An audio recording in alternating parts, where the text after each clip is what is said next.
अस्सलाम वालेकुम friends, welcome to my YouTube channel Zia course. और आज हम जिस सस्पेंशन का रिव्यू करने जा रहे हैं उसका नाम है ड्यूफोलैक। ड्यूफोलैक सस्पेंशन की फॉर्म में 120 ml और 240 ml की पैकेजिंग में अवेलेबल है और ये एबर्ट लेबोरेटरीज की एक प्रोडक्ट है।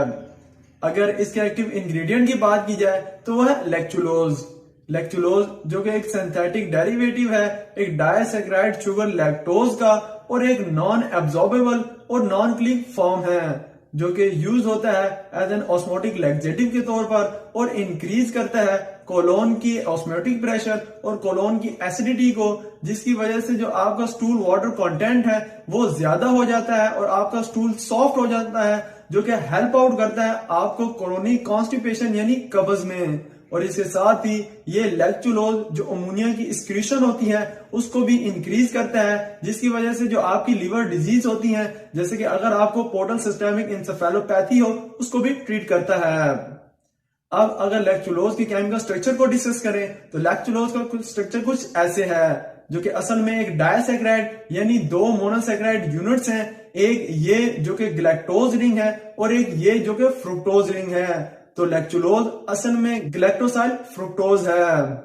अब इसके मोड ऑफ एक्शन को डिस्कस करते हैं। तो अब जब आपको कॉन्स्टिपेशन यानी कब्ज वगैरह होती है और आपका जो स्टूल फीसिस या वेस्ट मटेरियल है वो बाहर रेक्टम से एलिमिनेट नहीं हो रहा होता या वो इतना हार्ड या ड्राई हो गया होता है कि वो बॉडी से एक्सपेल नहीं हो रहा होता, तो उस कंडीशन में जब आप इस सस्पेंशन को यूज करते हैं तो ये एक्ट करता है एज एन ऑस्मोटिक लैक्सेटिव के तौर पर, जो कि कोलोन की वो जगह जहां आपका स्टूल या फीसिस रुका होता है वहां जाके कन्वर्ट हो जाता है acidic component lactic acid, acetic acid और फॉर्मिक एसिड में और रिलीज करता है प्रोटॉन को, जो कि फिर अमोनिया ले जाता है। और जब कोलोन एसिडिक हो जाती है तो फिर ये आपकी बॉडी में सेवरल इफेक्ट्स को जनरेट करती है। उसमें सबसे पहले कि ये कोलोन का जो ऑस्मोटिक प्रेशर है उसको इंक्रीज कर देती है और जब कोलोन का ऑस्मोटिक प्रेशर बढ़ जाता है तो इसकी वजह से जो वाटर होता है वो ज्यादा कोलोन की तरफ आता है और ज्यादा फ्लूइड रिटेंशन को क्रिएट करता है।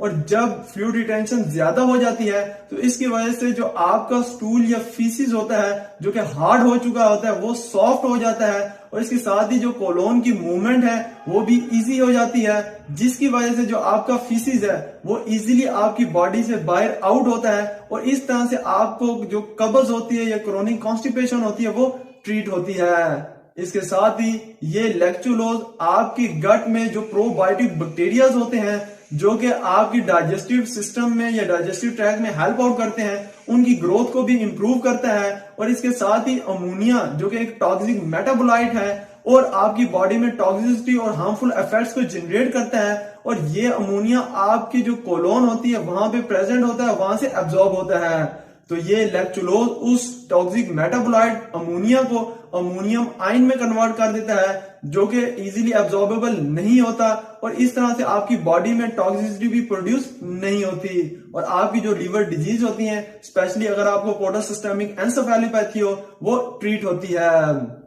अब इसके यूजेज और क्लिनिकल एप्लीकेशन को डिस्कस करते हैं। तो ये ड्रग यूज होती है एज अ लैक्सेटिव के तौर पर, जो कि आपके फीकल प्रॉब्लम यानी अगर आपको क्रोनिक कॉन्स्टिपेशन हो या कॉन्स्टिपेशन कोई और अदर टाइप जैसे कि स्लो ट्रांजिट कॉन्स्टिपेशन हो, नॉर्मल ट्रांजिट कॉन्स्टिपेशन हो या पेल्विक फ्लोर डिसफंक्शनल कॉन्स्टिपेशन हो या अगर आपको पाइल्स हेमोरॉइड्स के केस में अपने स्टूल को सॉफ्ट करना हो तो उस केस में आप इसे यूज कर सकते हैं। या अगर आपने बहुत ज्यादा ओपियोइड एनाल्जेसिक जैसे कि कोडीन, मॉर्फिन या ट्रामाडोल वगैरह यूज की हो जिसकी वजह से आपको क्रोनिक कॉन्स्टिपेशन की कॉम्प्लिकेशन रेज हो रही हो तो उन सब केस में आप इसे यूज कर सकते हैं। इसके साथ ही अगर आपकी बॉडी में अमोनिया का लेवल ज्यादा हो गया हो जिसकी वजह से आपको लिवर डिजीज जैसे कि हिपैटिक इंसेफेलोपैथी हो जो कि असल में एक न्यूरोसाइकाट्रिक डिसऑर्डर है जो कि इंपेयर करता है आपके ब्रेन फंक्शंस को और आपकी जो मूड, थिंकिंग, स्लीप या आपके जो पर्सनैलिटी ऑर्डर होता है वो डिस्टर्ब हो जाता है। तो उन सब कॉम्प्लिकेशन के केस में आप इसे सेफली यूज कर सकते हैं। अब अगर इसकी डोजेज और एडमिनिस्ट्रेशन की बात करें तो आप इसकी सस्पेंशन फॉर्म को दिन में 15 to 45 ml तक यूज कर सकते हैं। मगर एक बात जान लें कि ये लैक्टुलोज अपने इफेक्ट को प्रोड्यूस करने के लिए 48 आवर्स तक का भी टाइम ले सकता है। तो अगर आपको एक्यूट कॉन्स्टिपेशन हो और आपको जल्दी रिजल्ट चाहिए तो उस केस में आप इसे यूज ना करें। और आप इस लैक्टोलोज को दूध, जूस या किसी और फॉर्म में, मोर प्लेटेबल फॉर्म में भी यूज कर सकते हैं। अब इसके साइड इफेक्ट्स की बात करते हैं तो इसके मोस्ट कॉमनली साइड इफेक्ट्स में फ्लैचुलेंस यानी गैस डिस्टेंशन का होना, गैस का क्रिएट होना, साथ ही abdominal problems, intestinal cramps, nausea, vomiting और इलेक्ट्रोलाइट्स का डिस्टर्ब होना कॉमन है।